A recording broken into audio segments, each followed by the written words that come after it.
Dans le but d'accompagner le gouvernement du Bénin dans l'amélioration de la santé des populations à travers l'accès aux toilettes, l'USAID a apporté un appui financier à Population Service International pour la mise en œuvre du projet Sanitation Service Delivery, en abrégé SSD.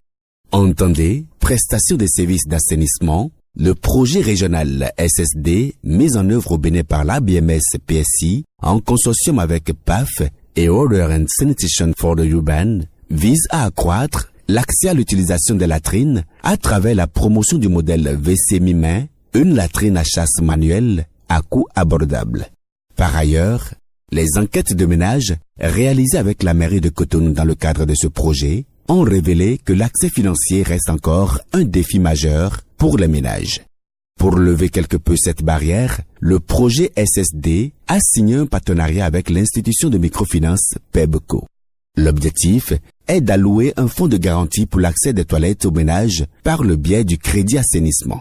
Avec l'appui des agents dénommés conseillers communautaires en assainissement, les ménages désireux ont été mis en relation avec PEBCO pour bénéficier de ce crédit en vue de se procurer un WC mi-main.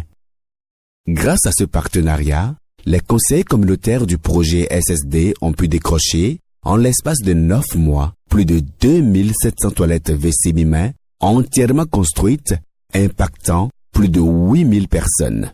Mais véritablement, les choses ont commencé en année 2018, où en février, il y a les conseils communautaires en assainissement qui vont dans les maisons, dans les quartiers, pour parler de comment est-ce que, par le biais du crédit assainissement, on peut avoir des latrines. Les chargés de prêt font l'étude et l'analyse, surtout l'analyse de la capacité de remboursement. Et puisque c'est un crédit qui va dans le domaine purement des activités génératives de revenus, il faut voir sur quoi la personne se baserait pour rembourser. Après l'étude, ça passe au comité de crédit. Il y a une organisation qui a été mise en place pour valider les crédits dans le domaine. Et après, il y a le déboursement qui se fait véritablement au profit des bénéficiaires. Si ce partenariat n'avait pas existé, peut-être que ces personnes bénéficiaires auraient continué à se débrouiller avec des toilettes de fortune, polluant ainsi le cadre de vie et partant la santé des populations environnantes. De quoi souligner la réussite de cette expérience qui n'est qu'à son début.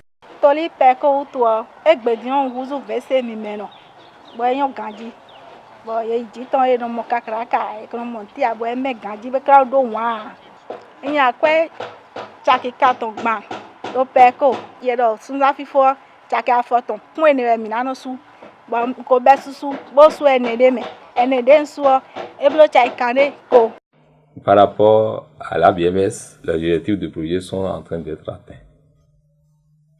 Il s'agira de vulgariser la phase pilote que nous avons connue jusque-là, d'atteindre d'autres communes. De toute évidence, le crédit assainissement est un nouveau produit et au-delà du modèle d'affaires, cette collaboration avec PEBCO revêt un cadre social en phase avec les cibles et les objectifs poursuivis par le projet. Le crédit à l'assainissement, c'est un nouveau produit. Comme le crédit à la construction que nous avons l'habitude déjà de faire, nous les invitons à venir à ce que nous puissions aller dans le champ du crédit assainissement. Et par rapport à PEBCO, c'est que notre vision est en train d'être accomplie, puisque PEBCO se veut être le recours privilégié des populations à faible revenu. Par le travail, nous allons continuer par surtout accomplir le volet social qui incombe aux institutions de microfinance. Accompagner les efforts du gouvernement à travers le renforcement du marché d'assainissement au niveau du secteur privé, tel est le but ultime du projet et M. Pascal Tameyon, pour conclure, lance un appel à l'endroit du gouvernement du Bénin, premier bénéficiaire de cette intervention. Nous voudrions que le gouvernement puisse apporter de l'appui institutionnel aux institutions qui s'engagent dans le domaine de le crédit assainissement. afin que nous puissions les accompagner à atteindre les objectifs. Et nous voudrions aussi que l'économie verte soit une réalité.